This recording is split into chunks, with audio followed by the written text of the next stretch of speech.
In the deepest halls of Hades, where shadows dance with the souls of the dead, a throne of obsidian gleams cold and absolute. Upon it sits not the lord of the underworld, but his queen, Persephone, daughter of Demeter, wielder of life and death. Her eyes burn with fury as ancient as the earth itself. Before her, chained in adamantine bonds that even gods cannot break, kneel two mortals who dared the unthinkable. They tried to steal her from her throne, to claim the queen of the dead as a prize.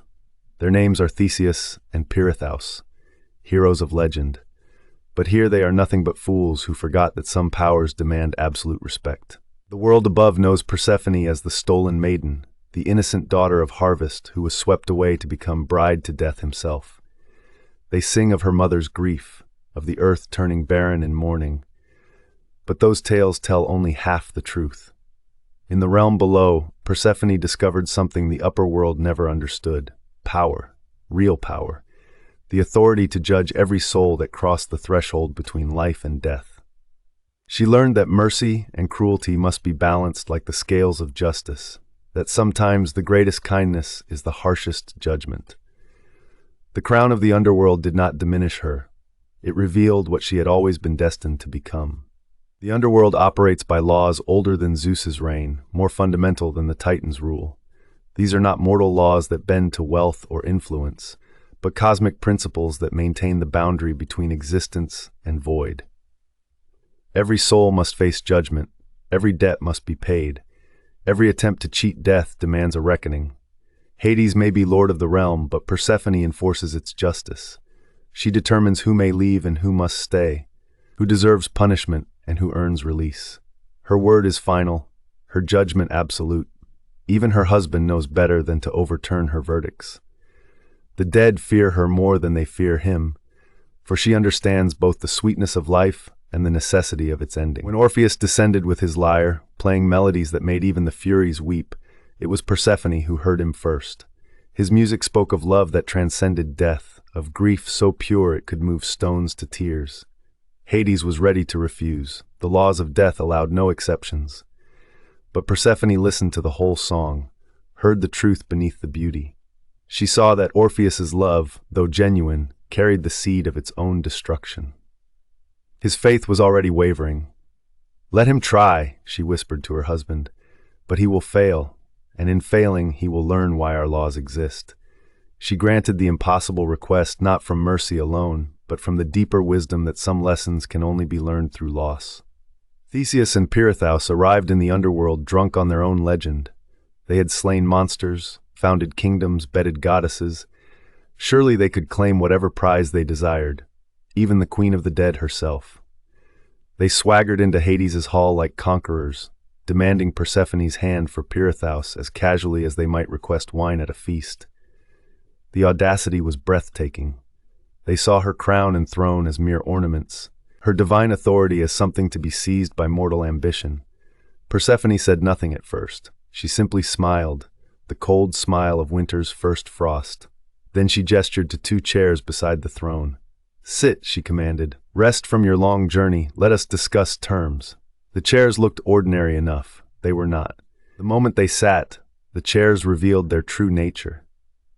These were the chairs of forgetfulness, forged in the earliest days of the underworld to hold those who transgressed against death itself. The seats merged with their flesh, becoming part of their bodies. Memory began to fade. First their purpose in coming here, then their heroic deeds, finally their very names. But Persephone ensured they retained just enough awareness to understand their fate. "You came to claim a queen," she said, her voice echoing through the halls like the toll of funeral bells. "Instead, you will learn what it means to be claimed by death itself. Sit here for eternity and contemplate the difference between earning power and stealing it." Their screams echoed through the realm, serving as warning to any who might follow. Years later, Heracles descended on his final labor, tasked with capturing Cerberus. Unlike the foolish heroes before him, Heracles approached with proper respect, acknowledging Persephone's authority before making any requests. When he learned of his friend Theseus's fate, he begged for the hero's release. Persephone studied the son of Zeus carefully. Here was power that recognized greater power, strength that knew when to kneel. "One may be freed," she declared. her words carrying the weight of divine law. Choose wisely, for this mercy will not be offered twice. Heracles chose Theseus, who had been led astray by his companion's hubris rather than driven by it himself. But Pirithous, the architect of their arrogance, remained. When Heracles tried to free him as well, the earth itself shook in warning. Even Heracles knew better than to test Persephone's judgment further. With each judgment, Persephone's authority grew more absolute. She had shown that love, properly humble, might earn reprieve, as with Orpheus's brief success. She had demonstrated that friendship and heroism could purchase limited mercy, as with Theseus's release, but she had also proven that certain transgressions demanded eternal punishment. Those who sought to diminish her, to treat the queen of the dead as a prize to be won rather than a power to be respected, would find no forgiveness. The balance had to be maintained. Death's realm required order, and that order rested on the understanding that some boundaries could never be crossed without consequence. Pirithous learned this truth too late, but his eternal suffering ensured others would remember. When spring returned and Persephone rose to rejoin her mother in the world above, she carried with her the absolute authority of the grave. The flowers bloomed at her touch, but they bloomed with the knowledge of their own mortality. The earth's fertility flowed from her blessing, but it was fertility tempered by the wisdom of endings. She was no longer the innocent maiden who had picked narcissus flowers in the meadow. She was the queen who had faced down heroes, judged the dead, and established the unbreakable laws of her realm.